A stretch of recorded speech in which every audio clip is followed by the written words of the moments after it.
ಬಟ್ಟೆ ತೊಳೆಯುವ ಕಾಯಕದಲ್ಲಿ ಸುಮಾರು 4.5 ದಶಕಗಳಿಂದ ಪ್ರಾಮಾಣಿಕ ಸೇವೆ ಸಲ್ಲಿಸಿರುವ ನಗರದ ಶೆಟ್ಟರ ಬೀದಿಯ ಆನಂದ್ ಎಂಬುವವರಿಗೆ ಕಾಯಕ ದಿನಾಚರಣೆ ಪ್ರಯುಕ್ತ ಜಿಲ್ಲಾ ಶರಣ ಸಾಹಿತ್ಯ ಪರಿಷತ್ನಿಂದ ಆತ್ಮೀಯವಾಗಿ ಸನ್ಮಾನಿಸಲಾಯಿತು.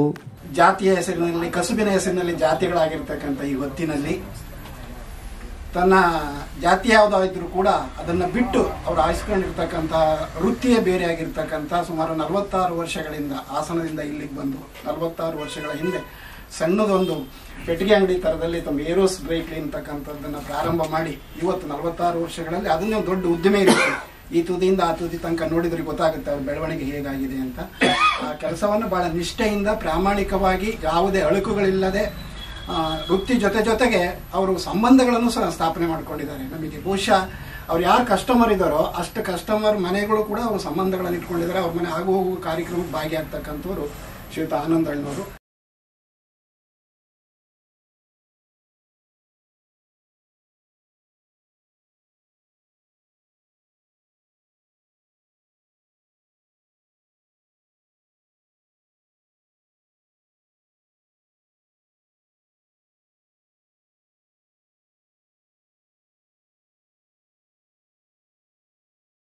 ಶರಣ ಸಾಹಿತ್ಯ ಪರಿಷತ್ ಜಿಲ್ಲಾಧ್ಯಕ್ಷ ರವೀಶ್ ಕ್ಯಾತನಬೇಡು ಅವರು ಮಾತನಾಡಿ, ಆರ್ಥಿಕ ಸಂಕಷ್ಟ ಹಾಗೂ ಕುಟುಂಬದ ನಿರ್ವಹಣೆಯ ನಡುವೆಯೂ ಪ್ರಾಮಾಣಿಕತೆ ಹಾಗೂ ರಿಯಾಯಿತಿ ದರದಲ್ಲಿ ಬಟ್ಟೆ ತೊಳೆಯುವ ಕಾಯಕದಲ್ಲಿ ನಿರತರಾಗಿರುವ ಆನಂದ್ ದುರಾಸೆಗೆ ಒಳಗಾಗದೆ ವೃತ್ತಿಯನ್ನ ಅತ್ಯಂತ ಪ್ರೀತಿಯಿಂದ ನಿರ್ವಹಿಸುತ್ತಿದ್ದಾರೆ ಎಂದರು.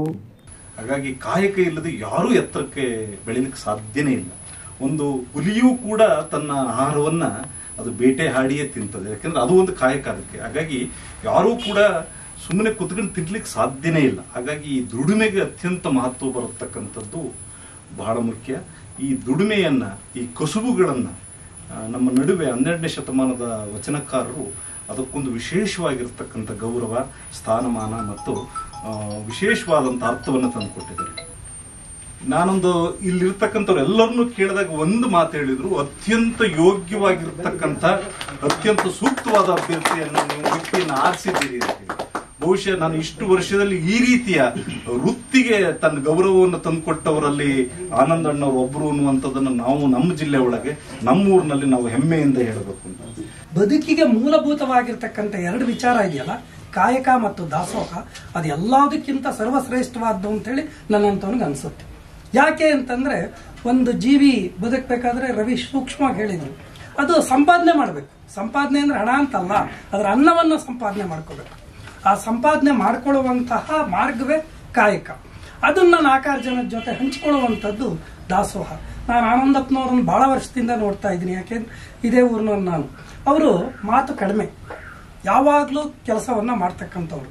ಅದರಲ್ಲೂ ಆನಂದಪ್ಪನಂತವ್ರನ್ನ ನಿರಂತರ ಕಾಯಕ ಯೋಗಿಯನ್ನ ಈ ತರ ವರ್ಷಕ್ಕೆ 1 ದಿವಸನಾರು ಆಗಲಿ ಗುರುತಿಸಿ ಅವರಿಗೆ ಒಂದು ಗೌರವಿಸಿರುವಂಥದ್ದು ಅವರ ಕೆಲಸದಲ್ಲಿ ಇನ್ನೊಂದಷ್ಟು ಪ್ರಾಮಾಣಿಕತೆಯನ್ನ, ಇನ್ನೊಂದಷ್ಟು ನಿಷ್ಠೆಯನ್ನ, ಒಂದಷ್ಟು ಉತ್ಸಾಹವನ್ನ ಬೆಳೆಸಿಕೊಂಡು ಮಾಡೋದಕ್ಕೆ ಪೂರಕವಾಗುತ್ತೆ. ಹಾಗಾಗಿ ಇದೊಂದು ಒಳ್ಳೆ ಕೆಲಸವನ್ನ ಶರಣ ಸಾಹಿತ್ಯ ಪರಿಷತ್ ಮಾಡಿದೆ. ಇವತ್ತು ಒಂದು ವಿನೂತನವಾಗಿರ್ತಕ್ಕಂಥ ಮತ್ತು ಸಮಾಜ ಗೌರವ ಕೊಡುವಂತ ಒಂದು ಕಾರ್ಯಕ್ರಮವನ್ನು ಮಾಡ್ತಾ ಇದೆ. ಅದಕ್ಕೆ ಶರಣ ಸಾಹಿತ್ಯ ಪರಿಷತ್ನ ಅಧ್ಯಕ್ಷರು ರವೀಶ್ ಬಸಪ್ಪನವರು ಒಳಗೊಂಡಂತ ಎಲ್ಲ ತಂಡಕ್ಕೂ ನಾನು ಕೃತಜ್ಞತೆಗಳನ್ನು ಸಲ್ಲಿಸ್ತಾ ಇದ್ದೀನಿ.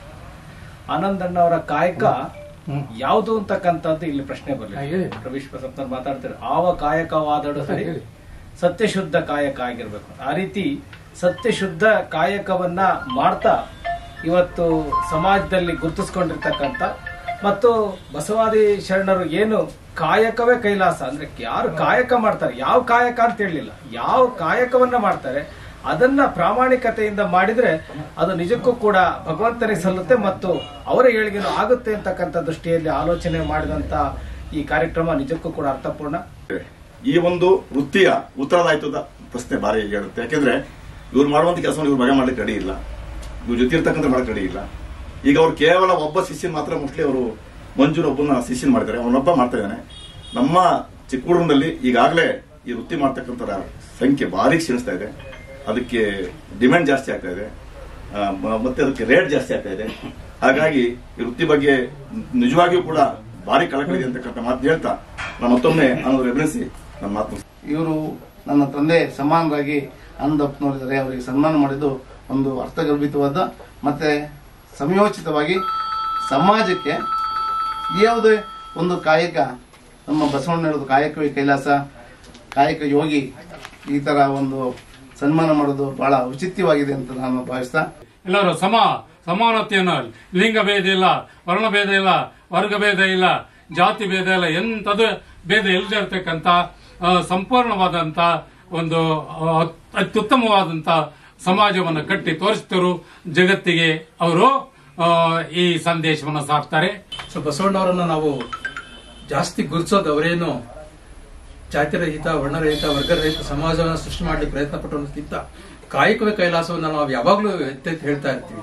ಅದಕ್ಕೋಸ್ಕರ ನಾವು ಬಸವಣ್ಣವರನ್ನ ಬಹಳಷ್ಟು ನೆನೆಸ್ಕೊಂತಾ ಇರ್ತೀವಿ, ಬಹಳಷ್ಟು ಕೇಳ್ತಾ ಇರ್ತೀವಿ, ಮತ್ತು ಅದ್ರ ಬಗ್ಗೆ ನಾವು ಪ್ರಚಾರ ಕೂಡ ಮಾಡ್ತಾ ಇರ್ತೀವಿ. ಅಂತ ಒಂದು ಉತ್ತಮವಾದ ಕಾಯಕವನ್ನು ಆನಂದ್ ಅವರು ಮಾಡಿದ್ದಾರೆ. ಅವರನ್ನ ಗುರುತಿಸಿ ನಮ್ಮ ಶರಣ ಸಾಹಿತ್ಯ ಪರಿಷತ್ತಿಂದ ಸನ್ಮಾನಿಸಿರೋದು ತುಂಬಾ ಉಚಿತವಾಗಿದೆ ಅಂತ ನನಗಾರ ಅನಿಸ್ತಾ ಇದೆ.